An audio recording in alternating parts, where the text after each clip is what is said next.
Welcome to Hockey Night in New York, where Islanders hockey always reigns supreme. Whether you were raised at the barn in Uniondale or born in the stable at Belmont, Hockey Night in New York is your home for all things Isles.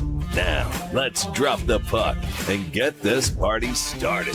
Ladies and gentlemen, it is Hockey Night in New York, presented by Ownwell. Welcome to the program, everyone. It is Sunday, February 1st, 2026, coming at you live from the great Floored Media in Rockville Center. A wonderful show coming up for you tonight. Justin Bourne of Sportsnet will be joining us. My name is Sean Cuthbert, and with me as always is Mr. Arthur Staple.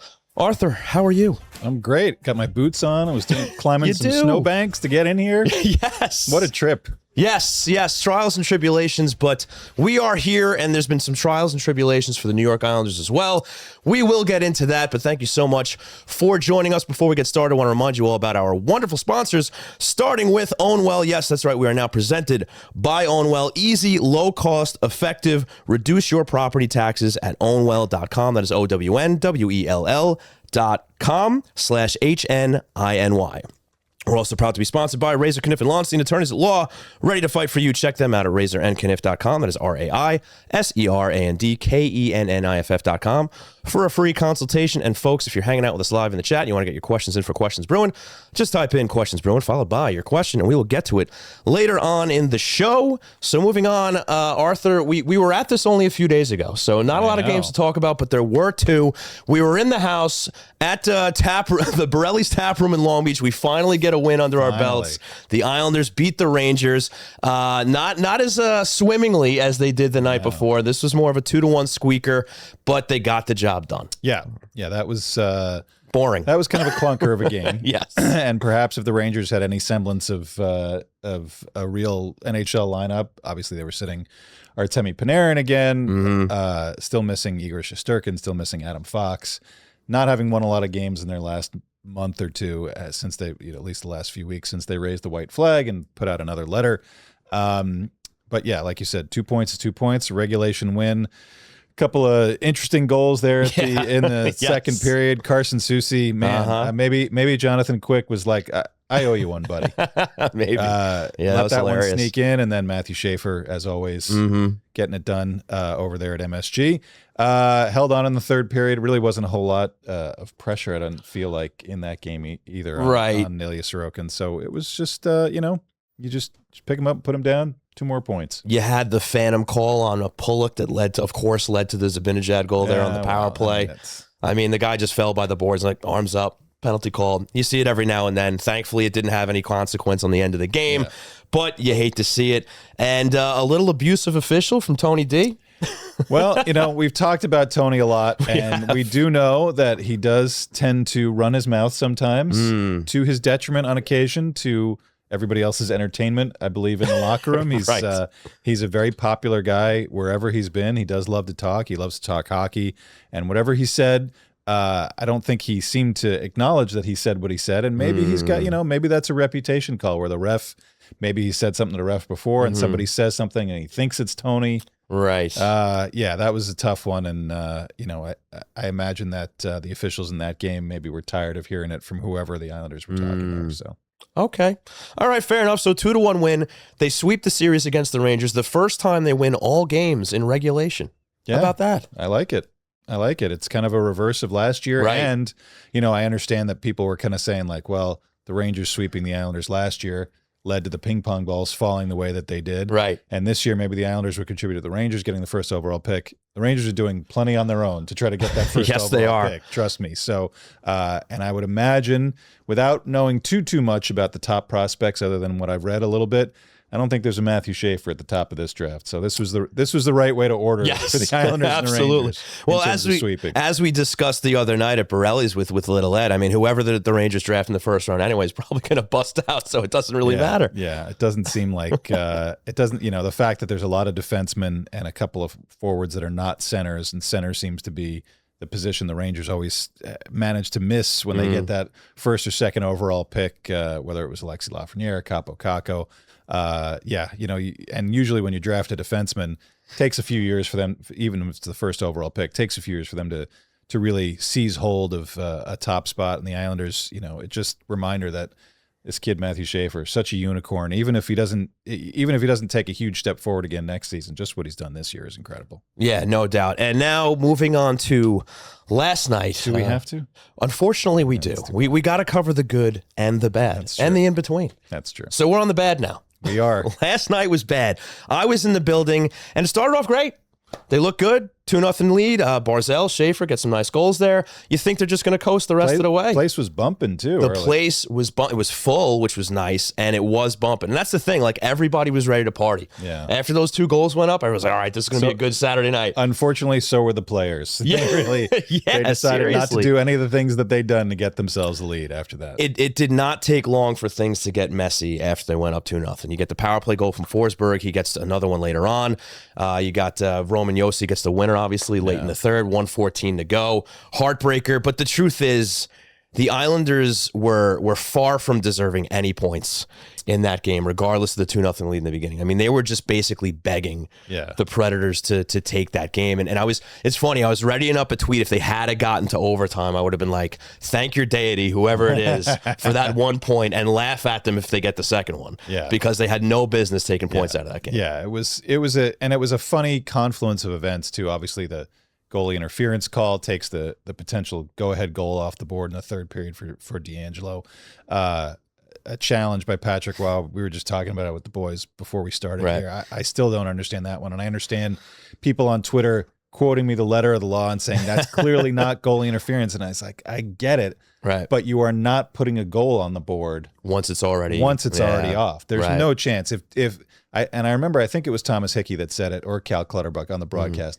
If Tony D'Angelo one times that puck, maybe you got a shot. But the fact that he dusts it off and sort of sees the empty net, no chance they're putting that goal on the board. I understand they want more offense. And yes, UC Saros initiated the contact. He flopped, total yard sale. Everything comes off. But his feet were in the crease. Duclair's feet were outside the crease. Those two things can coexist. Sure.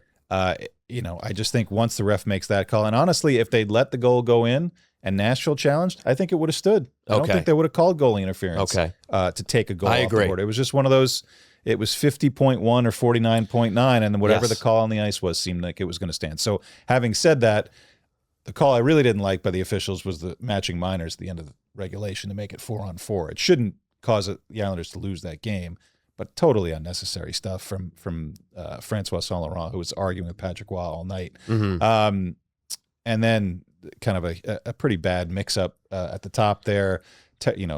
Great screen in front by Nashville. Roman Josi, 200 career goals. He obviously knows where to put the puck. So, I mean, considering it was a game they were led or tied pretty much the whole way through, it really did feel like, oh yeah, that was the correct result. They just didn't get enough done. That first Nashville goal by Philip Forsberg on the power play, one of those dreaded low danger goals according to the metrics, and Ilya Sorokin doesn't give up those kind of goals. And I think when you see your top-notch goalie giving up one of those, I think everybody's like, what are we in for here? For sure, but even that being said, I mean, he basically bailed them out of that game getting out of hand. Yeah. I mean, the Pred could have won that game by multiple goals if he wasn't there. Yeah. And, I mean, he was basically like keeping the ship afloat.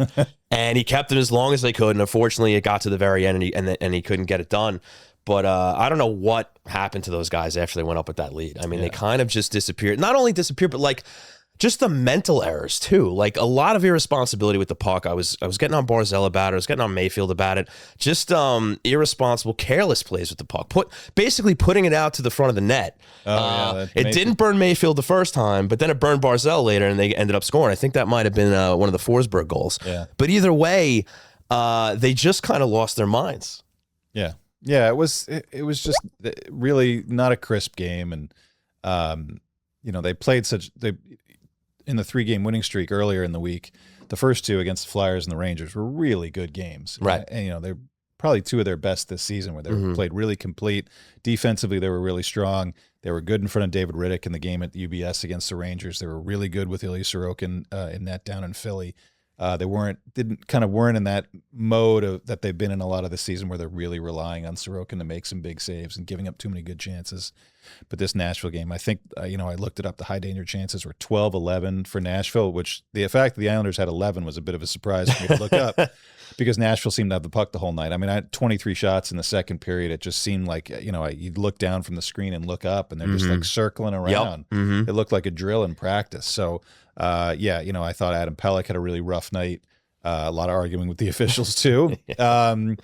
Matthew Schaefer, bad overskate on the puck. I think on the second Nashville goal, it just seemed like they were really out of sync. And I understand that you drop a game in against a team that you don't see very often in between these important games against the teams in the division. And obviously this week, coming up, they've got 3 huge ones before the Olympic break, all in the division. Washington's chasing them. All of a sudden, with that one regulation loss, you've suddenly got Wash. You've suddenly got Columbus within 4 points. Yeah. Columbus has the game in hand.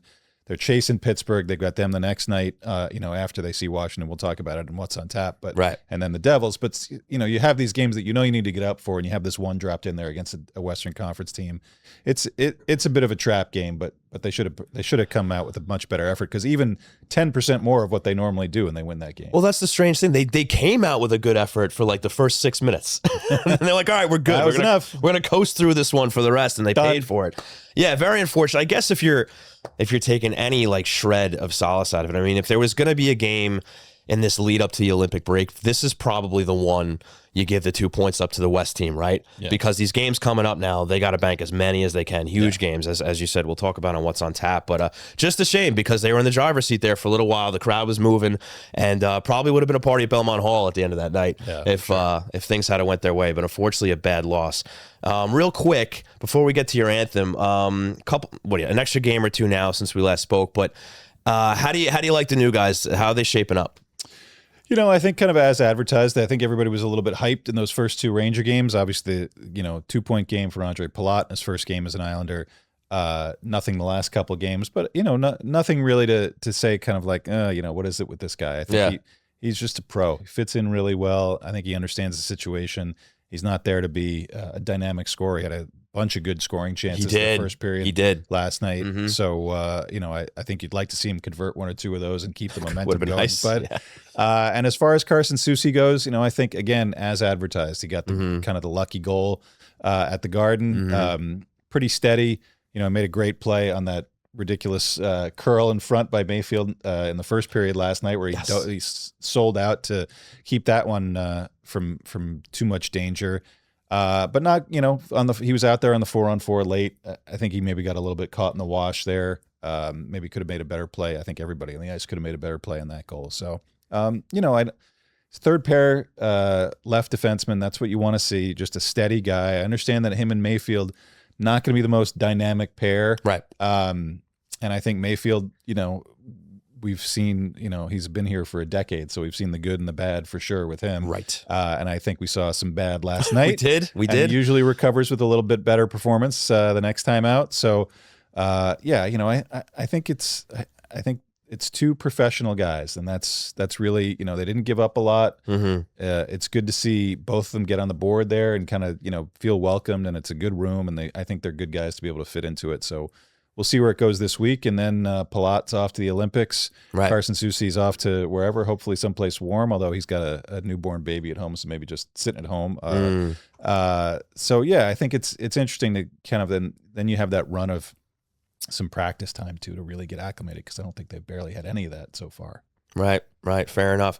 All right, so a short little hockey night in New York week here. 2 games.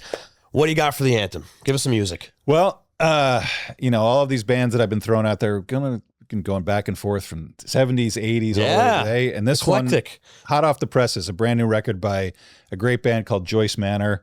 The song is called Well, Whatever It Was, which is a great title considering the game that we just saw last night. 100%. This album, it's called I Used to Go to That Bar. It's filled with bangers. January is not really like a big music month, but this might be the first really good record of 2026. So check it out. Nice. And before we went live, I was like, Arthur, what kind of music does she perform? Never heard of them, unfortunately. Well, we're giving you a nice emo education right now, Sean. So. Indeed. Looking forward to checking it out. I think you'll like it. All right. Well, folks, thank you so much for tuning in to Hockey Night in New York, presented by Ownwell. We're going to take a break. Justin Bourne's joining us later in the show. When we come back, we're going to What's on Tap. When in need of representation, it's not always easy to know where to turn. But whether you've been accused of a crime or need to go to court, Razor, Kniff & Lonstein, attorneys at law, have you covered with over 100 years of combined experience. With offices in Manhattan, Mineola, and Suffolk, Razor, Kniff & Lonstein is an award-winning law firm specializing in criminal defense with additional expertise in business debt settlement, trust and estates, personal injury, and more. At Razor, Kniff & Lonstein, you'll have direct access to your attorney 24/7. Because more attentive service translates to better outcomes. You deserve legal representatives with national recognition and a strong track record of delivering results. And Razor, Kniff & Lonstein are ready to fight for you. Call 212-LAW-1500 or go to razorandkniff.com to schedule a free, no-risk consultation today. That's RAISERANDKENNIFF.com. Razor, Kniff & Lonstein. We win cases because we make your problems our problems. Attention all artists, storytellers, and creators of all kinds. It's time to make your content stand out above the rest, and Floored Media is the place to make your visions become a reality. Maybe you want to elevate your podcast and add some video, or turn that novel you wrote into an audiobook. Or maybe you just need the right space to produce your daily vlog. Whether you're a seasoned veteran or just starting out, Floored Media has the professional facilities, exceptional staff, and intimate atmosphere to breathe life into your creative passions at every step of the process. Welcome back to Hockey Night in New York, presented by Ownwell. And speaking of Ownwell, if you own a home in Nassau County, you're always balancing what you want to do with what you can realistically afford. I've been thinking about a few projects around the house. Nothing crazy, just upgrades you put off when costs start adding up. And property taxes are always part of that equation. You're trying to plan ahead, manage expenses, and you're never totally sure if you're paying what you actually should be. That's what I like about Ownwell. They help Nassau homeowners see whether they're overpaying on property taxes, and they handle the whole grievance process for you, start to finish. What really stood out to me is that you don't pay anything unless they actually save you money, which takes a lot of the risk out of it. The setup is quick. I did it myself in just a few minutes online and got an instant savings estimate. After that, they take care of the paperwork, the deadlines, even hearings if needed. So you don't have to spend your time figuring any of that out. If you want to see how much you could save, head to ownwell.com/HNINY. That's OWNWELL.com/HNINY, and you only pay if you save. Ownwell, proud sponsors of the New York Islanders. All right, and let's go to what's on tap. Arthur, let's talk about the games coming up because they are some heavy games. Huge. For the Islanders between here and the break. You got 3 games in 4 nights, and it's not going to be easy. That is starting with Washington tomorrow in Washington, 7 p.m. start. Huge, as I said. Washington has won 2 out of the 3 games in the series so far, so this is a way to even that up for the Islanders. They beat the Canes in OT last night. Obviously, in an ideal world, the Islanders take 2 points in regulation. Can they do it? They sure can. I mean, Washington's missing, got to be half of their regular roster. They're missing both of their goalies. Logan Thompson out with, I believe, a suspected concussion. Charlie Lindgren, they carried him off the ice after he won beat Detroit That's in the right. shootout Yes, a couple I nights saw ago. that. And they went with Clay Stevenson last night to beat Carolina. They were down 3-0 in that game, came flying back. So, yeah, I think they understand where they are right now. You know, the Islanders, I believe, have a game in hand on them, 4 points up. You know, Washington loses this one. Islanders go on and win a couple more in the week. Suddenly, you know, that gap gets to 6-8 points by the time you get back from the Olympic break with whatever 25 games left. You know, you're really staring down the barrel if you're Washington. So considering the season they had last year, I think they know that they can turn it on.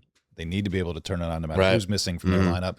And for the Islanders, you know, again, if you want to talk about playing down to the level, maybe this is a good reminder that, like, even this team's out of the playoffs, they're right behind you. And obviously the game in hand.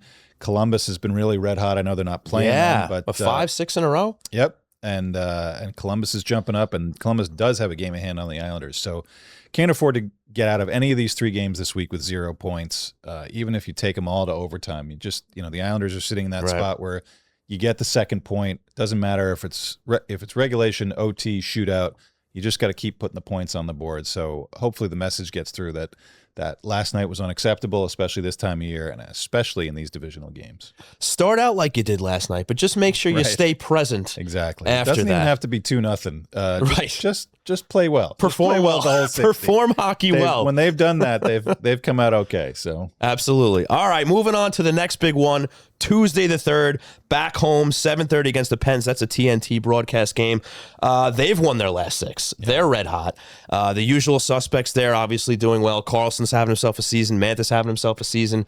They're looking tough. The goaltending is a little suspect. Maybe that's where the Islanders can pounce. Numbers not looking good in the goaltending between the pipes. You got Skinner there now, of course.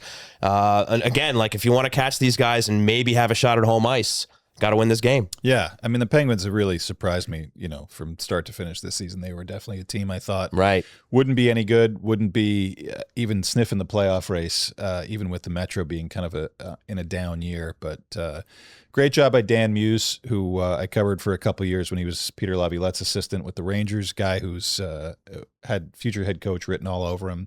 It's good to see Kyle Dubas take a chance on him as a first-year coach with that veteran lineup. And they've really responded. It really is a team of, you look up and down that lineup, aside from obviously the big names, Crosby, Malkin, Carlson, Letang, who's out right now. It's a real lunch pail group. If you watched any of the national game that they beat the Rangers yesterday afternoon before the Islander game, they're getting fourth line goals from Noel Chari. Blake Lazat's having a good game. They've got a decor, Parker Wotherspoon, former Islanders draft pick, who's been a top 4 mainstay there all year. Good for him. Great kid. Nice to see him get a chance. He got it with the Bruins, signed a good contract in Pittsburgh, and he's really earned a spot there. But it is a pretty no-name group. It's hard to say that about a team that's got 3, 4 future Except Hall for of Famers these guys. on it. But it's I think their depth really, Crosby is ageless and incredible, but their depth is really what's helped them, and they play at a really good pace. They generate a lot of good offense, a lot of good chances. I think having that kind of collide with the way that the Islanders, if they're not at the top of their game, they're going to give up a lot of chances. And I would imagine looking at this back-to-back, with the way Pittsburgh plays and the way Washington plays, I figure we'll see David Riddick tomorrow in Washington and Ilya Sorokin back home on Tuesday. I never know with the way Patrick orders these things, but that's how I would do it because I think the Islanders need that Sorokin-type game against Pittsburgh because their offense is real high level. Right on. Going to be tough either way. We'll see. I was surprised, just like you, to see the Penguins where they're at, but I guess a little credit to Kyle Dubas, huh? Yeah, I mean, like I said, great hire with Dan Muse. They made some targeted additions. I never really thought that the mix of those Hall of Famers who are all kind of aging out outside of Crosby, and Malkin has had a injury-plagued year, and Carlson is Carlson. Letang obviously out too, but they've really found the right mix and the right coaching staff. Recently retired Nick Bonino was on their staff too with Dan Muse, who played under him. It's a real interesting mix. You think of the Penguins and you think of obviously the legends, and they've won cups and all this stuff, but it is a hard-working group. It's impressive to see given what they've done the last few years. And if things do continue the way they are, then this is your first-round preview right here. Exactly. So take it seriously, perform good hockey, and get those 2 points. All right, moving on to Thursday, the last game before the Olympic break for the New York Islanders at a 7 p.m. start in New Jersey. This is another series the Islanders can sweep this season. They won one in overtime, so it won't be all in regulation, unfortunately. But they can sweep against the Devils. Be pretty nice to take 16 points from the Rangers and the Devils. That'd be pretty damn awesome. That's never going to happen again. So this is the one time only. This is the time to take advantage of it. Absolutely. So, look, they're pretty much out of it, it looks like, but not a game you can take for granted. They still have some talent on this team. What do you see here? I coined a phrase inadvertently when we were at Borelli's the other night. I said about Nashville, I said, make them sellers. Yes, T-shirt. New Jersey is probably already on that path after they lost last night. Right. They've got Columbus before they close out the pre-Olympic schedule with the Islanders. And even if they're sort of sitting on the fence, they're down in 15th now. They're not as far down as the Rangers, but it's getting to be perilous time for them. They're I think 8 or 10 points now back. Make it decisive with that one. And whatever happens in those back-to-back games tomorrow and Tuesday, the Islanders need to close out with a bang. It's a good opportunity. Obviously, you've got Andre Palat facing his old team. It'd be nice for him to have a big night too. Yeah, to kind of absolutely. remind everybody what they're missing and just like Susie. Yep. just close that coffin shut on this Devils season. To be able to have play a hand and have a hand in the Rangers' demise with the 2 wins back to back, and the Devils within a basically a 9-day window. Again, just unprecedented, and would be such a good way to go into the long Olympic break too. No doubt about it. And how do you think this week goes for the Islanders? Give me a little prediction here. Reach to your crystal ball. What do you got? I think they're going to get 4 points. I don't know how you're going to distribute it. It could be a win and a couple of OT shootout losses, a couple wins and a regulation loss. I think 4 out of 6 points is, to me, the bare minimum you got to get, and I think that's what they're going to get. I think I'm with you. I foresee 2 wins and a loss somewhere. Okay. And again, no matter what manner it may be, if I had to, gun to my head, I guess I'm going to say they'll drop to the Caps tomorrow, and they'll beat Pittsburgh and New Jersey. Okay. Oh, I'm with you on that. We'll see what happens. We'll ask Jake what he thinks later as well. Sure. We'll get him involved. All right, so we actually have a few minutes before Justin's going to join us, so why don't we just rattle off our heroes real quick? How about that? Yeah. All right, so let's go to Hero of the Week, presented by Ownwell. That's right, reduce your property taxes with Ownwell. So, Arthur, you went first at Borelli's. I'll do the honors tonight. Get after it. And Slim Pickens, once again, only 1 win to choose from. Yep. And it was a sleeper at that. So I'm going to go with a half joking Carson Soucy here. Why not? For the goal there to get things started. Kind of just threw the puck on the net, as you mentioned before. Quick wasn't really ready for it. It just went, and Soucy's reaction was fantastic too. He was just like, he seemed awfully apologetic about it. he was like, oh, all right, that went in. All right, fair enough. All right, cool guys, high five. But you covered him before. He's been solid. He's playing around 15 minutes average in the games that he's been in so far. He looks fine with Mayfield. He bailed him out already, as you mentioned as well. So I think he's been a solid addition. They essentially didn't give much up for him, as you also said. So I'm fine with the pickup, and you always need depth on defense, especially if you're going on a playoff run. And as we've seen this carousel of guys just plugging into that spot that the coaching staff just never seemed to be happy with, right? All right, let's try this guy now. Let's try that guy now. They finally got a veteran they could put in there. Hopefully health remains. And I think you're looking at a fairly solid top 6 with this guy in there. Yeah, and I think the fact that they were, would play Adam Boquist on his offside when they needed to. He's the number 7 guy, or whoever it was, Cole McWard playing on his offside. Now you've got a righty as your number 7 in Boquist. Maybe Scott Mayfield. I think we talked about this early in the year. When he has those lulls, it wouldn't be the worst idea to take him out. Now you've got Soucy, who kills penalties. Right. Does a lot of the things that Scott Mayfield does. I understand he's a lefty versus a righty, but I think one of the key things that Soucy has already done is reduced Matthew Schaefer's minutes. Matthew Schaefer's not out there killing penalties anymore because they need another lefty to do that. Soucy's able to kind of pick up that slack, which is really important, keep Matthew Schaefer a little fresher.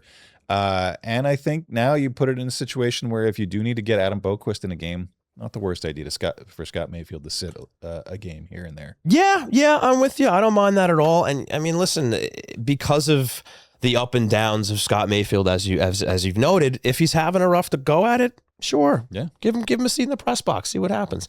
All right, real quick, let's get your hero. What do you got? Well, like you said, Slim Pickens, and I just liked the moxie that he played with. I'm going to go with Kyle McLean. Okay, tell me more. He was just kind of a wrecking ball in those 2 games. They were real, like I said, the Ranger game was kind of a low event. You just want to be able to kind of scrap out some shifts, and his 4th line was able to do that. And then the game in Nashville, he was just a kind of a bowling pin all over the place. He threw a couple big hits in that game. Was getting some Nashville guys kind of upset. That's his role, and I think he knows it very well. So, good on him. I thought too, we didn't really get into it, but the game at UBS, that crazy shift where the Rangers took 3 penalties. Yeah. Rempe delivers a big hit on Mark Gackham. Who's the first guy on Right. Rempe's back? Yeah. Kyle McLean. That's right. Giving up about a foot and 80 pounds. Doesn't matter. So another player to add to that list of guys that are standing up for their teammates. Kyle McLean, really appreciate that. He's gotten back into the lineup because he knows his role, and that's I'll give him the hero for this week. So great stuff. And so now, do you think that line is solidified at this point? I mean, I know obviously Waz been running out there a lot lately, right? But do you think this is the 4th line essentially from here on out? I think so. Yeah. Okay. So now Richie will be back eventually, right? Yeah. We'll see some health from him. So where do you think the lineup goes there? Interesting. I think Cal Ritchie's probably gonna have to move to the wing. Okay. I wouldn't mind seeing Barzal play up with Horvat a little bit. Drouin was out sick the other night. I'm sure that's a lot of fans were probably thinking like, oh, good, maybe we could get him out of the lineup. But, I don't think that's going to be a consistent thing. I think Cal Ritchie maybe slots in, Maybe he plays on the right side with JG Pageau on the third line. Maybe you have Anders Lee or Simon Holmstrom on the other side. Holmstrom bumps up a little bit. Probably Max Shabanov is the odd man out when Richie comes back in. But also, they probably do need to take somebody else out too, I guess, because Drouin will be back. So I'm curious to see who that will be. I think Anthony Duclair's had a really good run, but he's a guy who's been that odd man out in the past, and I don't know if Patrick Roy is going to kind of go back to that. They got some decisions to make. Obviously, Cal Ritchie's out. They announced he's out until after the Olympic break. I can imagine that might be, as we think we talked about this, a little bit embellished. Maybe that you just sort of say, you know what, we'll kick that decision to the end of February or the beginning of March, right, when he's, quote, fully healthy. Yes, 110%. Yeah. Fair enough. All right, folks. Well, that will do it for Hero of the Week, presented by Ownwell. Easy, low cost, and effective. We're going to take one more break. When we come back, Justin Bourne of Sportsnet will be joining us. Representation, it's not always easy to know where to turn. But whether you've been accused of a crime or need to go to court, Razor, Kniffen, Lonstein, attorneys at law, have you covered with over 100 years of combined experience. With offices in Manhattan, Mineola, and Suffolk, Razor, Kniffen, Lonstein is an award-winning law firm specializing in criminal defense with additional expertise in business debt settlement, trust and estates, personal injury, and more. At Razor, Kniffen, Lonstein, you'll have direct access to your attorney 24/7. Because more attentive service translates to better outcomes. You deserve legal representatives with national recognition and a strong track record of delivering results. And Razor, Kniffen, Lonstein are ready to fight for you. Call 212-LAW-1500 or go to razorandkniff.com to schedule a free, no-risk consultation today. That's RAISERANDKENNIFF.com. Razor, Kniffen, Lonstein. We win cases because we make your problems our problems. When in need of representation, it's not always easy to know where to turn. But whether you've been accused of a crime or need to go to court, Razor, Kniffen, Lonstein, attorneys at law, have you covered with over 100 years of combined experience.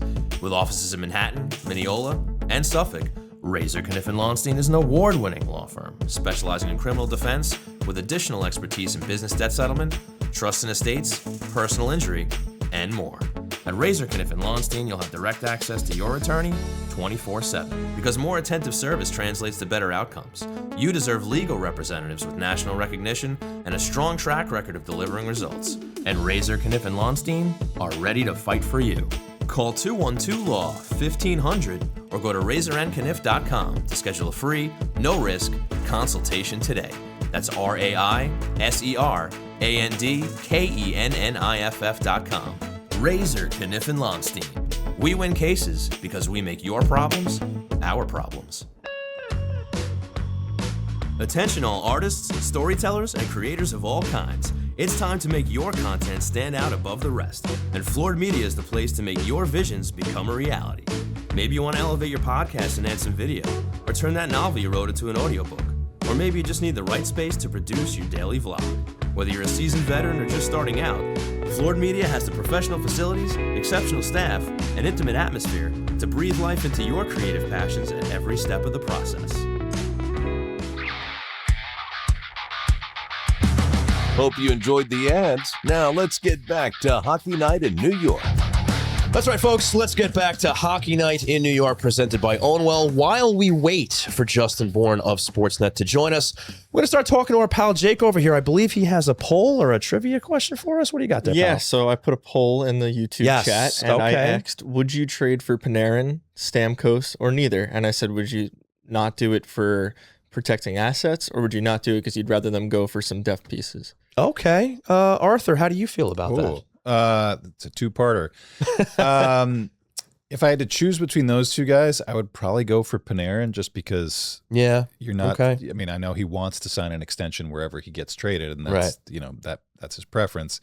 But I wouldn't. I think the 2 more years with Stamkos, turns 36, $8 million, right? Yeah, that's a little prohibitive for me. So I would probably go for Panarin, and I mean, I don't think I'd give up Cole Eiserman and the Colorado first for that, but you give up the Colorado first and maybe a lower level prospect. I think that would be worth it. All right, fair enough. Well, we'll pick that chat up because Justin Bourne is now with us. So let's go to On the Line, presented by Razor, Kniff, and Lonstein, ready to fight for you. And as I said, join us right now in the program is Mr. Justin Bourne from Sportsnet. Thank you so much for popping in, man. How are you? I'm doing great. How about the Islanders? How about the Islanders? How you feeling about this squad so far? In a playoff spot, rough night last night, but overall you got to be happy, right? Yeah, no, it's been just an energizing year of being an Islanders fan. I would say the biggest change is, I'm up here in Canada and they come up on our show. They're relevant, they're interesting, there's stuff happening, and there's a few years there where it's just like, I don't know, I don't have a whole lot to say, but there's stuff to say this year. So just to follow up on that, how do you feel about Patrick Roy Islanders hockey? How do you like the style of the play? Obviously, you have the excitement with Matthew Schaefer, but a little bit of a pivot from the Barry Trotzes and the Lane Lamberts of the world. How do you like Patrick Roy Islander hockey? It's been fascinating in that I think a year or two ago, they were near the bottom of the league in dump-in percentage. They dumped it in all the time. And then this year, they're like one of the teams that dumps it in the least. So I don't know if that's a conscious change he's made or just an alteration. So I've enjoyed them having the puck. I can tell you from watching the Leafs this year, having the puck is good, and they never have it in Toronto. So that's a good thing. But I also just feel like Roy, he's got such presence, right? Like he has real cachet where he can bench Matthew Barzal and, it's not like a massive catastrophe. They're like, yep, that's what's best for me. And he goes out and gives a good effort the next game. I don't think there are many guys in the league in today's day and age that can bench their superstars. JB, it's good to see you, my friend. You too. The view from Canada on Matthew Schaefer. Obviously, down here, he walks on water. He can do no wrong so far at age 18. But he is a good Canadian boy, and so I imagine there's still plenty of attention being paid to him up there, even though he is toiling away with the Islanders. What's your view on him? Yeah, it's funny because first off, there's mostly fury about the fact that the Leafs are now bad and they want him. That's like the perfect player to solve other problems. But there's this begrudging respect, I think, that stems from his personality and his ability to hold a conversation and look you in the eye and do an interview. And, his backstory, I think, a lot of people, when they look at Canadian hockey players, they want you to be all the intangible stuff. They're like, oh, that's great. You're fancy, but can you say the right things and all that? And I think people are really impressed with Schaefer's ability to do the right things, say the right things, and the type of person he is. But the other thing is that, I think there's this old school mentality, and I don't know if this is Canada or hockey fans in general, but where you just don't want to give a kid too much too soon and say, you're awesome, you're the best. And so everyone left them off their Team Canada rosters and said, no, he's only 18, whatever. And then since they picked the team, it's just been all you hear from people being we should have taken Schaefer. Everyone kind of knows that we definitely should have done it. And so I think it's just everyone looking at each other being is someone going to roll an ankle so we can put him in, or we need to call the Galooly, or what are we going to do? How do we get Schaefer in there? So, Justin, you brought up the Maple Leafs, so I have to ask. Obviously, a rough year for that team. Big shame. But I have to ask, now, are people booking a lot more therapy sessions up there in the greater Toronto area because of what's going on with that team? They don't have to. We provide the therapy. We talk radio. We work with them through their issues. Love it. It's the hardest thing has been watching people look how it reframes past years. So last year they don't get it done, but they make the Brandon Carlo trade where they give up a first and they only protect it top 5. They're going to finish bottom 6, 7, 8th, and it's only protected bottom 5. So people are retroactively mad at the trades they made at last year's deadline. They're retroactively mad at the way the Marner thing went down. They're retroactively mad at Brad Treliving getting hired 10 days before Marner's no trade kicked in. It's reframed the past in a way that is really unhealthy, because the past for the Leafs, as much as they didn't win a cup, it's pretty positive. They were top of the division, playoffs 9 years in a row, pretty good team. But now people are looking back at it with a lot of resentment, including signing John Tavares. Love it. Oh, boy. Love it. JB, when you look at this Islanders team, they made some small additions, some, professional guys like Palat and Soucy. Do you see them taking a big swing? Do you think they need to take a big swing when they come into this year with no expectations, no knowledge that Matthew Schaefer is going to be what he is? They have the Vezina Trophy favorite, Ilya Sorokin. Do you think that this is a time for them to go for it, given how weak the East is? Yeah, it's a great question. I think the biggest mistake that I see from teams that embark in some sort of rebuild or retool is stepping on the gas before it's time. You kind of unload all these assets or whatever, and you're just not quite there. But the tail end of your question there about how weak the East is really does change the equation for me. It's like, who are you afraid of if you're the Islanders, or who couldn't you beat? Like, even Tampa Bay is very good and one of the better teams, and Carolina is very good. These are very good teams. But if you did add another guy or two and a scorer, you need someone to shoot the puck in the net or even pass the puck to someone who can shoot it in the net, a little bit more offense. If you did do that, are you that much different? And if you're not that much different, you have the best goalie in the world. Like, you're going to go up against Carolina and they're going to roll out Brandon Bussy? I don't even know his name. So there is an element of me that's like, are you missing an opportunity if you don't take a swing? You're going to watch like the Pittsburgh Penguins limp past or something and just kick yourself. Yeah. So I think it depends what's available. I heard you guys talking about some of the bigger names when I was coming up, and I honestly am torn. I think it depends who you can get and what it costs. Okay, fair enough. So just to pivot a bit, we're talking about the weak Eastern Conference here, and I did a bit of groveling on Twitter in the last 24, 48 hours just about the playoff format, and I was looking at it, and whatever today was that day, if the playoffs had started, you had the Islanders and the Penguins, essentially the 7th and 8th teams overall in the standings, playing each other, starting the first round playing each other. You had the two teams winning their divisions playing like the 5-6 teams, and then Detroit and Buffalo being the 3-4 matching up against each other. And I was like, we shouldn't even have a system that allows for that. So essentially I'm asking you, do you agree? Do you think it's time for maybe to go back to a 1-8 or a more traditional format where we don't even afford the opportunity for something like that to happen? Because you even look out west and you see pretty much Minnesota and Dallas are destined to play each other in the first round. The 2-3 not only in the West overall, but essentially in the league, and we have them starting out against each other. So now after my rant is over, do you feel the same way? It's the saddest thing is the Minnesota Dallas thing to me. As much as out east, it's different. Like, what are we doing? Like, the NBA, it feels like every year at the end of playoffs, the last 4 teams were like the top 6 during the regular season. Do we really want a system that kind of gets a bunch of teams in the Final Four who weren't that good in the regular season? And I don't think we do. The only thing with this is, like, who do you talk to who doesn't want it to go back to 1 versus 8? Is there anyone who's like, yes, I love the divisional format? I can't find the guy, and I know Bettman seems to like it, but I can't find the guy. And it's funny though, because like I get why he thinks or they think that this would work. I'm ghostwriting Daryl Sutter's book right now. And in that book, Chicago and St. Louis play in the first round of the playoffs like every year. It's just like Brett Hull, Chris Chelios banging heads. And it's like, let's make sure we get that series. They play 8 times in the regular season. There's bad blood.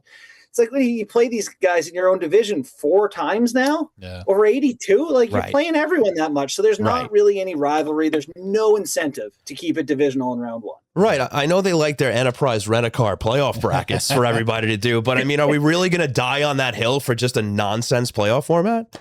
No, it's not great. And then there's also the 3-2-1 standings thing, which I get even more why Bettman doesn't want to do that. Like, the standings would look much more disparate, and right now everyone feels like they got a chance, but it's also ridiculous. It's a partially ridiculous league, and we're all a part of it. Yes, we are. I'm going to do a complete pivot now as we're about to wrap up, and thanks for coming on, JB. It's been a few years now since we lost your father-in-law, Clark Gillies, who's a legend on Long Island, and I think whoever encountered him down here, whether he was a player or after he retired, loves him and has great stories about him. When you come back down here with your family, do you feel the same love and people remembering him and talking to you about him? Yeah, honestly, it's the coolest part of coming down there. The last 2 December 23rd games, we've brought 18 people to, all his grandkids. This is the first year my daughter came with us as well. She's 5. So we actually had all his grandkids at the game. One year, John Ledecky set us up so we sat in their box the first year and got to have the whole thing. So that was a really cool experience for the family. But more than that, just being around Long Island in the community, like being in, they're in Greenlawn. I grew up in Huntington, Dix Hills, that area. And so when we're around that area, that's where you talk to the people who knew him. And that's when you really get the sense for the impact he had. Just going to a deli or, anywhere you go, everyone, as you said, they got some Clark story, and he had a way of making people feel important, and he remembered your name. And he was just such a part of, what they've built there in that culture. I forget how many years ago it was. He was on the Jumbotron smashing a beer can on his head. But from when he was 20 till the end, he was a part of what it was to be an Islander. And, we felt that love even when he passed and we were down there. There was a snowstorm around the time we passed, and we looked out in the front yard, couldn't even get out in the driveway. And Kimber Auerbach, who's in communications there, is out there with a shovel clearing the Gillies driveway. It's been family through and through there. So we're forever grateful to everyone there. Great stuff, Justin. And you were talking about the greatest goaltender in the world earlier, Ilya Sorokin. So do you see hardware in his future? And I don't want to say a total bounce back, but he has struggled in recent years. He even started off a little rough at the beginning of this season, but it certainly seems like this guy is back. And maybe you can just expand a little further on why this guy is the best goaltender in the world. Yeah, it's funny. We have Steve Valiquette do our show often up on Tuesdays, the Kipper and Bourne there, and he's got all his advanced numbers. And I know some of the early Sorokin numbers weren't great, but he's he had a really low save percentage. His goals against wasn't great, but his goals saved above expected and stuff like that was actually still pretty good, which just was showing that the Islanders D was actually kind of trash for the beginning, and he kind of wore the brunt of it. And then they sorted things out, and he started looking better, and it kind of went hand in hand around the time they changed goalie coaches early in the season. So, I've always felt like he's one of the 5 guys in the league who can make a difference in a game and genuinely steal you a series of games. And seeing him look like the best version of himself is super encouraging. And now that you got the kid in front of him on D, and they look pretty good on the back end, even Tony D's kind of been a great player for them this year. They got a lot going on in the back end. So I think that's a great thing to build off if you're pushing into the playoffs. Good. Well, Justin, always a pleasure having you on the show, man. Really appreciate you coming on tonight. Hope to have you on again soon, and enjoy the rest of your Sunday. Thanks, guys. Good seeing you both. Absolutely. Take care. Thanks, all right, folks, that will do it for On the Line, presented by Razor Kniffen Lonstein. Ready to fight for you when your good name is on the line. And now we're going to take it officially to the Snake Den.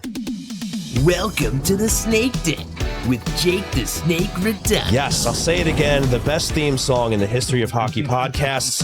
Jake the Snake Redonis, welcome back. It's been a while, pal. We missed you. Yeah, I'm glad to be back. Yeah. How we doing? I'm doing well. I actually went to Buffalo a couple of weeks ago. I know. What's with you and Buffalo? I know. What's going on? Upstate. He gets the hat. Now he's going up there. He gets trapped up there in the snow. I got to watch fully grown in now too. Yes. It's well, I'm trying to stay warm. It's looking very winterized. I like it. Excellent. I went to a Sabres game actually while I was up there too. How was that? I know people are not going to like this, but it was fun. It was cool to see the fans over there having a good time again. Yeah. But then I had the privilege to go to a Bills watch party where they got eliminated, and let's just say that city was no longer fun.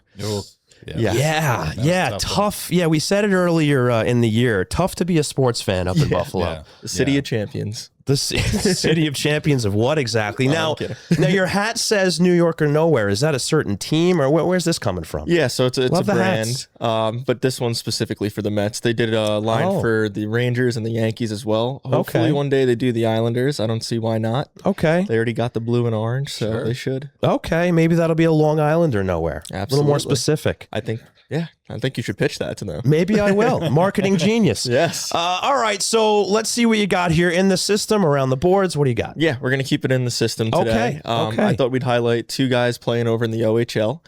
Firstly, Jesse Nurmi, who was actually loaned to the Railers in the ECHL, had a tough stint with them. Prior to going there, he had 11 points in 11 games over for the London Knights. And then he went over there and he only put up 2 points in 12 games. He's a winger. He was drafted in 2023, 4th round pick. He's from Finland. So tough go in the ECHL, but he actually returned back to the OHL last night just to score a hat trick and then get an assist along with it. So it's good to see him back in the OHL. Doing well. I don't know if this is someone who's ever going to maybe play for the pro team, but he's a name to watch out for. He's a high motor guy, maybe someone who could play in the bottom 6 down the road. We're still years off that, though. He's only 20 years old. Okay. And then the other guy over in the OHL, a guy that we're very familiar with talking about, OHL Defenseman of the Month, mind you, for January. Keyshawn Aitchison. So bravo. Just continues to impress over in the OHL. I know some people weren't very happy with his game maybe in the World Juniors. I thought it was all right, but I mean, this kid is tearing up the OHL. Love to hear it. So for January, he had 3 goals, 11 assists for 14 points in 11 games, plus 13 on the month. He's just scoring, he's setting up, he's hitting people, plays a solid defensive game. I'm very excited to see what this kid could do down the line for the Islanders. He's also over on the left side. Right. I know there's a rotating window there, right. But Carson Soucy's probably not here for more than a year. So probably. I don't think he's going to block. Yeah, I don't think he'll be blocked too much, but it might be something with Isaiah George down the line. Is it going to be Aitchison, George? I mean, who knows? Could be all three. It could be. Could be a left side. Possible. Schaefer, Aitchison, Marshall George. Warren. Yeah, Marshall Warren As the too. 7, maybe. Yeah. You never know. So, interesting stuff there. Good to see some recognition, too, in another league for one of the premier Islanders prospects, a guy that we were very excited to see get drafted by them. Obviously, when you trade away a player like Noah Dobson, you want to see a good return. And so far with Eklund and Aitchison, we're seeing good things in their development. Sure. And definitely with Aitchison, I'm just excited to see that. We talk about it a lot, but just Right. him to come over here and lay his first big hit at UBS and just get the crowd pop. Can't wait for that. Yes, no doubt. I guess the question really is just when's he going to be ready? I'm sure it's a 2 to 3 year process Yeah. at this point. He's still this is just post draft year, 18, 19 years old. Right. There's not a lot of Matthew Schaefers out there like we were Yes. talking about Exactly. before. So Okay, fair enough. So will that wrap it up for In the System? That's in the system. Yes, I do have a trivia question. Okay, yeah, And let's go to I that. don't want to put you guys on the spot, but the chat did very good with this one. Oh, really? So I So either the got to pressure's on. find a harder question, or Okay, we just got some very talented people in the lay chat. it on I us. think we got smart fans. We I think definitely we do. absolutely do. So with getting Andre Palat over here, and he's wearing 81. Yes. Who wore 81 in the mid 2000s for the Islanders? And would you like me to give you some names, or would you rather go off? No, I think I got this one. Nobody needs You a got it, hint here. Arthur? I think I'll let Sean take this one. After the Islanders announced, this is a great setup for me, actually. After they announced the numbers of Soucy and Palat, I had reposted the tweet and said, Palat takes the number of the beast. Miro Shatan, Hell yeah. number 81. Yes. There we go. Excellent. Love it. Very underrated Islander during his brief time Absolutely. here. And a fantastic guy. I believe he's the Slovak Olympic GM, right? Yeah. Yeah, for sure. Has he gotten involved with any of the alumni stuff since? I think he's been back a couple times, mostly scouting, I think, for Team Slovakia over the last couple of years. Yeah. But he does come back. I don't think he's done a lot of the alumni stuff, but Okay. he is welcomed back and he does come back. All right, fair enough. Well, excellent trivia question. Thank you. And I guess I'll just chime in on the poll that we were talking about before. You were going Panarin, right? Yeah. Okay. I guess I'm with you because you're probably going to get more mileage out of him if he does get some sort of extension. I mean, this isn't going to happen. The Rangers aren't going to trade Panarin to the Islanders. But in that branch timeline where that happens, how many years does he even get at his age? I mean, the ask supposedly is $50 million in some sort of denominations, 5 times 10, 4 times 12 and a half. I don't think he's Yeah. going to get that. Right. The most I do with him is 3 years. That sounds right to he's me. 34. Yeah. 3 times 10, 3 times 10 and a half. That's probably what he'll end up getting. Maybe he goes to a team that's got tons of cap space, that's a little bit more on the rise, like a San Jose, and they'll give them the full boat there. But I think for the Islanders, if again in this alternate timeline, where money is no object, and they can get over the fact that he spurned them, even though they offered him more money back 7 years ago. You know, I think just over 10 would probably be good for 3 years, maybe 4 years, and you worry about the trade protection then when he's 37, 38. But you know, begrudgingly, you got to say this guy has been lights out as a Ranger. You know, he might be their best free agent signing ever, and he's probably one of they've signed a lot of flipping free agents. One of the 10 best free agent signings in the league in this century for sure. I mean, just the way that he's produced on a team that doesn't have that kind of production, and he's been doing it in their down years, in their good years. I know they knock on him as the playoffs, but you just look at the numbers, it's impressive. So now, do you still think that Dallas is a team to look at as far as he goes? Still, you know, I'm still going to go that way. I understand, you know, kind of whether it's Elliot Friedman or things that I've heard through various people, it seems like there's kind of the two columns, which is teams that would give him the extension and teams that can only really afford him as a rental. And the rental teams are a lot more appealing in the short term. They've got Colorado, they've got Dallas, maybe Edmonton and Vegas are in there. Maybe Florida's in there. Florida could be in the other bucket too. And I know, you know, from early on this past season, if he wasn't going to sign, Florida is really the place he wants to go. Okay. He's very tight with Sergei Bobrovsky, even though his contract is ending. I think it's Florida. It's got a lot of appeal for guys from the North, guys from Russia. And so in that extension bucket, you've got San Jose, which is really intriguing if you want to play with Macklin Celebrini for the next few years. Why not? Could be worse. You've got, I think LA might be kicking the tires there. Detroit could be interested in an extension. Washington, I think, is very aggressive, but I'm not so sure he's going to go there. So, you know, I think there's a lot of options, and they really got until this Wednesday roster trade freeze deadline coming up. Seems like since he's been sitting out now for almost a week, that's really when it's going to happen. Okay. You know, I guess if you're an Islander fan, the ideal scenario is he doesn't get traded at all. He just says, you know what? Yeah, that'd be I awesome. think I'm going to ride this out. Sorry, awesome. Rangers. No I'm just going to go to July 1 and walk away for nothing. I would love that. I imagine there's going to be a trade there that he'll say yes to. Yeah, it'll be interesting. Just, I guess maybe it'll be a little game of chicken for Drury, right? Like, are we going to see it's a lot to juggle. Who did the Islanders get for Vanek when Snow was up against the wall? Sebastian Colbert. Yes, that's right. I wouldn't mind a situation like that. I believe turned into something okay. Is that right? If memory serves, maybe somebody in the chat or maybe later, Jake, you can look into that, who that second round pick ended up being. But Jake, all right. So where do you fall on the poll?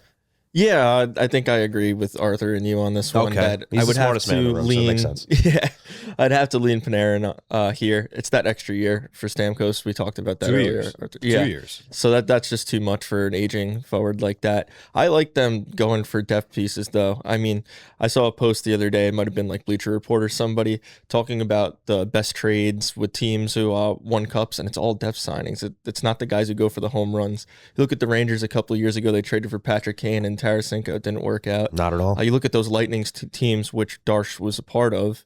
They traded for those depth pieces, and they worked out. They won 2 cups. They went to another. I like that route. I like what they might be going that route already with the Plot and the Soucy trade. So I would lean Panarin, but I'm totally cool with them maybe going and grabbing something that helps them now, but it doesesn't cost them their future. Okay, good stuff. And to wrap up the Snake Den, how are the Islanders going to fare in this final week before the break? I'm going to go 2-0-1. Ooh, 5 points. Positive Jake. An optimistic guy. Positive Jake. That's your rap name. I feel like I'm going to take that, yeah.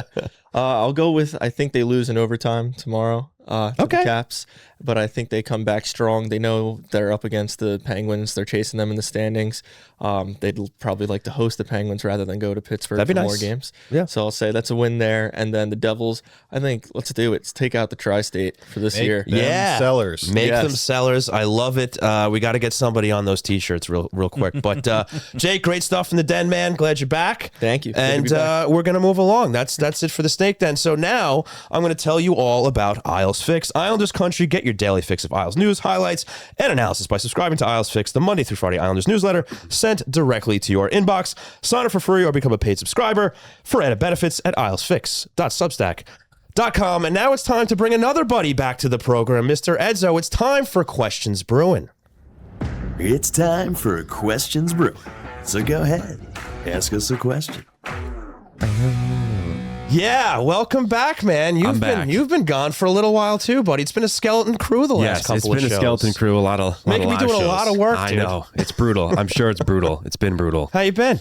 I've been good. Okay, I've been good. Excellent. So, what do you got for us, man? I'm going to start off real quick with Sharon Rodanis. That's right. Oh, Jake's mom is in the chat. Mama Jake. Okay. She said, "I love the 48 What time are you Schaefer coming in home the for background." dinner? Yeah. What time are you coming home for dinner? She says, "Fun fact: Jake was 48. Was number 48 growing up." So she said she loves the Schaefer 48 behind us. Why don't you tell us about that piece? Where did we get that beautiful that's new right. piece? So our pal Little Ed from the Rangers Ed podcast, who joined us at Borelli's the other night, gave us a nice little gift here. Matthew Schaefer, little woodwork. It turns out that even though he's a Stranger fan, he does work for all the area teams. He does some great work for the Islanders, Rangers. I believe he does some Devils too. But check out Little Ed's workshop on Instagram. He does fantastic work. There's a little sample of it there. And nice little gift for us here at Hockey Night in New York. So hats off to Little Ed.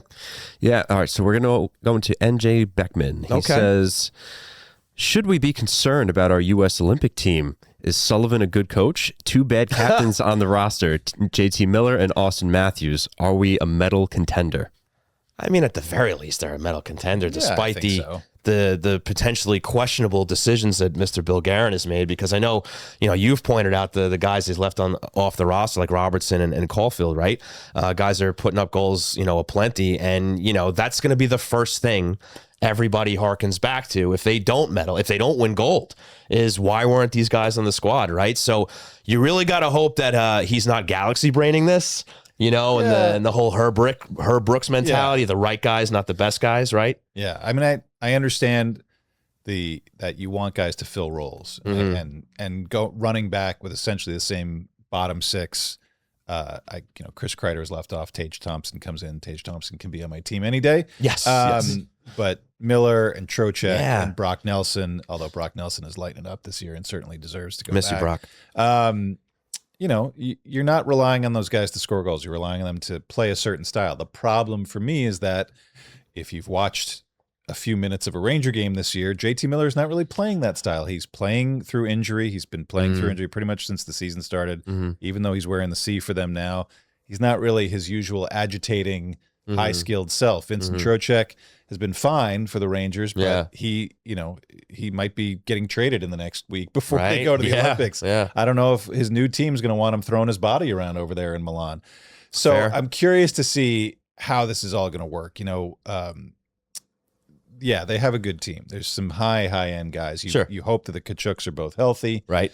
I think the way that they played, even in the Four Nations, left a little bit to be desired, and they still were a Jordan Binnington ridiculous save away from winning that tournament. Right. So, right. I understand this is a longer tournament, but it's a good group. They've been together a while. I think they have some familiarity. I get what Billy Guerin is doing. I still think there's got to be room for guys like Robertson and Caulfield, if not necessarily to play big roles in this team, but to just say, hey, you're part of our future here if we continue to have these international tournaments, which they are going to have. So, I don't love the precedent that they set, but if you win gold, then all is forgiven. Absolutely. Couldn't have said it better myself. Jeremy Ford, he says, what are your thoughts on the nice turnaround in Bridgeport this year? Is it now a place where you can bring up the young players, for example, like Eklund, Aitchison, Nelson, Finley, to develop their games?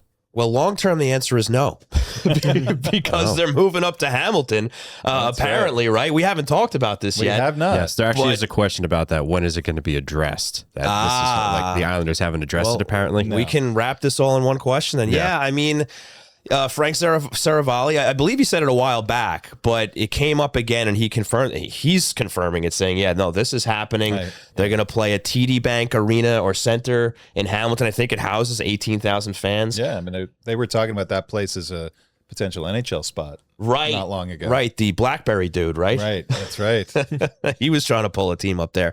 So, excuse me. But to answer the question more seriously, it's nice to see that the team's turning around a little bit. They're not nearly as dreadful as they were last season or really in recent seasons. So it's good. I guess it's good for the system. I guess I guess the question is, and I guess perhaps we'll find out one day, is the why. Why are they moving up to Hamilton? Because now you're going to have a longer commute. I mean, I know there's other teams that have even longer commutes between the major franchise and the minor franchise, but I'm very curious as just to see what the motivation is to get out of Bridgeport and go up there. I mean, I think Bridgeport, it's been 25 years there. It's just always been kind of a tough spot to really put down roots. I understand they did the name change from the Sound Tigers to the Islanders. I wasn't really for that. That's a very Lou thing to do to make some uniformity. But, it's Rangers Bruins country, and it always has been. Even, when they would play the preseason games there against one of those two teams, it was always filled with black and gold jerseys or the Rangers jerseys. So it's just been tough to have a foothold. And the fact that in the last few years they just haven't had a ton of prospects and the team doesn't do very well, it's just always been a tough sell there. And success, wins and losses at the AHL level isn't really always what you're going for. But even at the height, when you look at, they had Ryan Pulock was there and Adam Pelech, Devon Toews and Scott Mayfield. That was an exciting time. Those guys were bona fide NHL prospects, and they have proven that by playing 6, 7, 8, 900 games.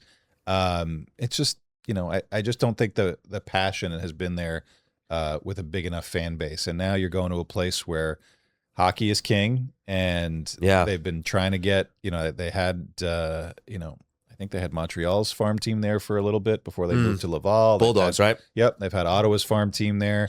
So it's always been kind of this rotating cast, and it would be, I think as much as I hate to lose it, that, Bridgeport's 20 minutes from my house, and I love taking my kids to go see a game there because it is a really nice arena. I think for the Islanders, I understand it's a flight now instead of a drive. Right. But, you're pretty close to Toronto. You're in the mecca of hockey in Canada. When the owners go up there, when Matthew Darche goes up there, you do some media rounds. There's a little bit more attention on the team. And I think that sort of attention, that scrutiny is good for the developmental level. I think players get a little bit more of a kind of a boost when they're in the spotlight more, as opposed to kind of being out of the spotlight at that developmental level. So, your AHL team has to be the place where your guys develop. And all of these guys are going to go through there. The college guys, Aitchison, Eklund, Rocky Thompson, I think, is doing a good job there. And I understand, you've seen some guys that were holdovers from the previous regime who are playing better. They seem to have a bit more consistent style from the AHL level to the NHL level. And the record isn't fantastic. It certainly is better. But right. But it is tough to see them plan to go. And it does seem like, from some of the stories that are out there, and sources seem to have confirmed that this is going to happen sooner than later. So I have a couple of follow-ups to this. Okay. The first one I may not be able to answer them, but I'll try. Do your best. Okay. So why do you think the Islanders have avoided touching this yet? I imagine because it's not official and nothing has really been stamped and signed. And I think they maybe want to get through this AHL season first in Bridgeport, which to me is a little bit of a disservice to the Bridgeport fans. There are some fans that are pretty big diehards of that Islanders from the Sound Tigers era, and you'd like to be able to sort of say to them, this is it, but let them, kind of go out and celebrate it a little bit in this last season. Second, do you think that town will fill up an 18,000 seat building for an AHL team? Probably not. Okay. Probably not. I don't know if you can get 18,000 people for an AHL game. But I think, they can kind of retrofit the arena to make it more properly sized for an AHL audience. But yeah, I'm curious to see how it's all going to work. It does seem to be, the details really haven't been leaked out yet. It's just sort of it's happening, and wait a moment to hear anything else about it. Okay, and last one, this may still be lingering out there for some people, but why has the Coliseum never been considered as an option?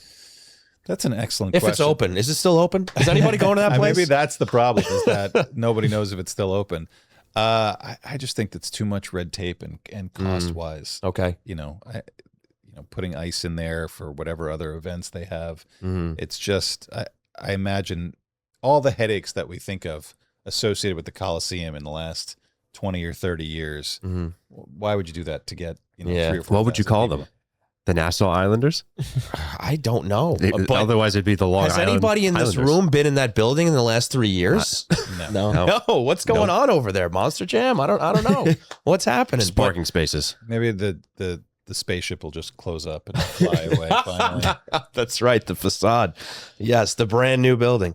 Well, that's a shame, I guess. But they're Hamilton bound, and now Ed, I'll let you get back to doing your job. Yeah, thanks.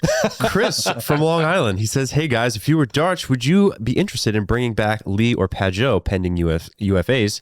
And if so, what is your line in the sand on the term?" Chris from Hicksville. Chris from Hicksville. Let's see. I mean, I would hear out, either one of those guys staying if it's for the right amount of time. I don't think the money's going to be an issue because I think Darsh will have a reasonable line, a cutoff line to say, okay, if you want to stay, you can, but it's going to be for this much and it's going to be for this long. And if that's not what you want, I'm sorry, buddy, but we got to make room for guys that are 10 years younger than you, right? Yeah. So I'm not necessarily opposed, but, you got to show me the numbers. I mean, look, Lee's the captain. There might be something to keep him around. I mean, he did have a bump up last year, and now he seemed to quiet down a little bit again this year. So who knows? Maybe he gets his act together, leading into the playoffs. That would be nice. Pajot, I think I'd even make a bigger case for him because of the type of game that he plays. And again, I know his age, but I mean, if this is going to be a playoff team this year, and if they're going to try to build off of that next year, assuming the tank stays somewhat full going into the next year or two, for me, he's just the perfect playoff performer. He's so clutch.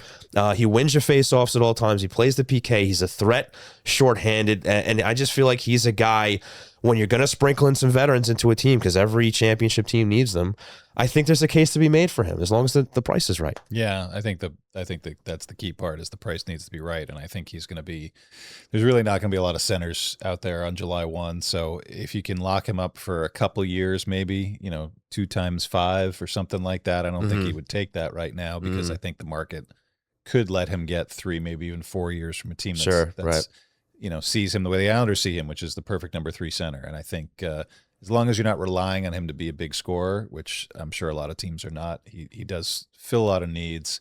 I think Anders Lee probably has a better path to coming back because maybe would be not quite as in high demand. And right. I'd love to see him, and I'm sure that he would because he's such a team guy. If he could take a 1-year deal for, with some bonuses that he could hit for $4 million or so, I would imagine he'd take that. I mean, he's going to be 37 next summer. He's going to be 36 next summer. Sorry, Anders.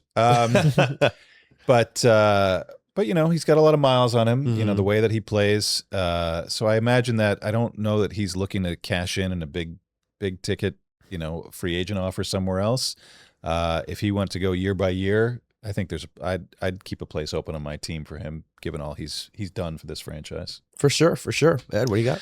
Jonathan Doe, he says, does trading Shabunov, Cole Eiserman, and one of the number 1 draft picks get the Islanders any one of Kyrou, Coronado, or Pinto? Thank you. Great show. Arthur, you're the expert. I don't know if Shabanov's the guy that you're going to sweeten that deal with. Yeah. I think it'd have to be. I mean, I don't even know if you could throw another roster guy in there that would have any appeal. But I think Eiserman in a first is a pretty good offer. I don't know if it gets you Shane Pinto, and I don't think Matt Coronado's going anywhere, unfortunately. But yeah, I'd be interested to see what that package. That's your starting point for a negotiation. I think that's a pretty good starting point. You probably have to add to it for either Kyrou or Pinto because I think they're both high-end top 6 young guys that have contracts that are going to last a little while, so you know what you're getting. But if it was Colorado's first, I certainly wouldn't give up the Islanders' own first. I understand it's probably not going to be a lottery pick, but a little bit better. You give up that. You give up Eiserman. I'm trying to think who else in their lineup you could surrender. Maybe you give up, Danny Nelson or Quinn Finley if you're really going for it. Sure. You give a team like Ottawa a couple of good prospects that are nearing the professional level that might get it done for Shane Pinto. Maybe that's even a little too much, but if the Islanders are really targeting scoring, it's really not that many people out there that you can go for, and you got to be able to kind of pull a player loose and make a good offer. And that's what I wanted to ask you. Do you think that Darsh even has his sights set on a guy like that right now? It certainly sounds like he's been talking to everybody, Sure. as you should, and I kind of liked what he said in the wake of making the Palat trade, which is he worked under Julian Brisebois, and we were talking about it before with Tampa. They understood during their championship window, and I don't know if the Islanders are right there yet, but you think about the trade for Brandon Hagel where they gave up a first. Mm-hmm. Nick Paul, similar situation. Barclay Goodrow, who is a guy who is not is not going to score you 50 goals, right. but you identify those key pieces and you say, what are we waiting for? You understand it. You have to have a partner to be able to do it, but you have to make it worth your while. And sure, Tampa paid for it somewhat with the losing first round picks year after year after year. But you see the way that they replenish with their system, their pipeline from Syracuse, where you've got guys like Charles Edward Dastus. You have Emil Lilleberg. You have guys that you could be a diehard prospect watcher and you've never heard of these guys. 100%. I'm like, who? And they play 40 games and they are lights out. Darren Radish is a point per game defenseman. Guy who was in the minors for 6 years straight, never got a sniff in 3 different organizations. Crazy. So if you have that sort of development pipeline where the standard is super high, and these guys can come up and it's a seamless transition, that's the kind of program that you build, that Matthew Darsh wants to build, where you say, okay, I don't mind giving up a first round pick that's going to be 25th overall because we picked this guy out of, an undrafted kid out of Europe or an undrafted kid out of college and said, he's going to fill this role that a first rounder would have filled. So the Islanders aren't there yet. And maybe, as Justin was telling us, maybe you put the cart before the horse and suddenly things go a little sideways for a couple of years. I don't know that they're eager to give up a couple of prospects that they feel could play for them. But you have to start somewhere. And I feel like the need for scoring now and the way that they've transformed this season with Schaefer, with Sorokin playing at such a high level, you got to be able to go for it. And I understand the reward that Darsh gave the team by adding Palat and Soucy, filling these smaller gaps. But I imagine he's in there swinging and thinking about, if we could get a Jordan Cairo, if we could get a Shane Pinto, a guy in his 20s, cost controlled, who's scored, who's a proven scorer in this league. Why wouldn't we gamble on that? Because we're going to get the best player out of this deal, 100%. There you go. Ed? Jeremy Ford, he says, what are your thoughts on Foodie and Beckman in Bridgeport? Could either of them step up if McLean, Gakholm, or Cizikas goes down to injury?